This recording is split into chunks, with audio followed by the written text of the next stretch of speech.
This is A Course of Love, reading 79. And we are beginning the chapter called Oneness and Duality. I read the last paragraph of The Mind Engaged. Having no one to receive and reject feelings of pain and replace them with feelings of love causes all your distress.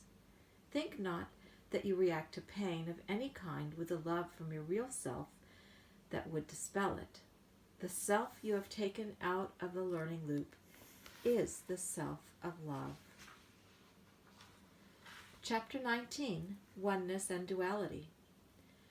There was no evil intent in the creation of the body as a learning device, and as a learning device it was perfectly created. The problem lies in what you have, in your forgetfulness, made of the body. Only from thinking of the body as yourself did ideas of glorifying the body arise. To glorify a learning device makes no sense, and yet in creating the perfect device from which you could experience separation, all such problems were anticipated and correct devices created alongside them. You could not fully experience separation without a sense of self as separate, and you could not fully experience anything without your free will. A separate self with a free will operating in an external world, as well as a spirit self desiring the experiences of separation, would naturally lead to a situation where the whole range of experiences available to a separate being would exist. The complex set of criteria needed to create a world of separation was, in the instance of creation, anticipated and provided in a form consistent with creation's laws. While this world was created with love, as all of creation was, it was also created to provide the desired experience. Thus was fear born, for a separate self is a fearful self by its nature. How could it not be? You who have grown weary of this experience, rejoice, for you can choose a new experience. Your free will has not been taken from you, nor has the power of creation abandoned you. Within creation's own laws does the solution rest. The solution lies in transformation, and that is why you are still needed here. Beneath the world of illusion that you have made to glorify the separate self lies the world that was created for your learning, and that so exists in truth.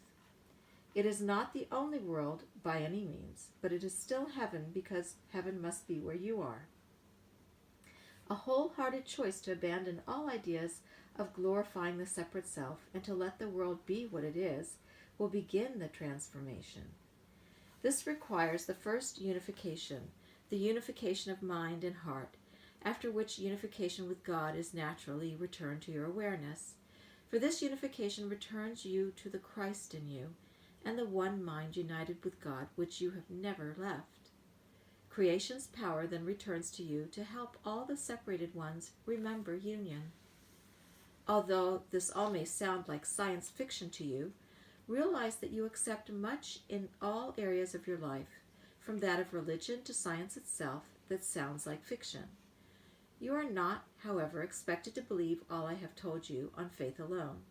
Experience is needed to change your beliefs and to place your faith securely in them. The first step in leading you to experience of another kind is your willingness to accept that you are here to learn and that your body can provide the means. Your saving grace is that even a separated self yearns for union and knowledge of its Creator.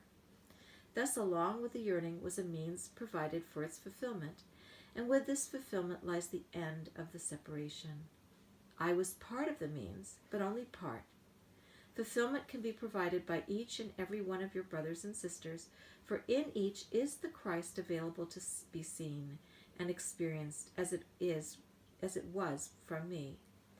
It is in your holy relationship that union can be found and experienced, and thus from these that you fuel your desire for union with all and for knowledge of your Creator.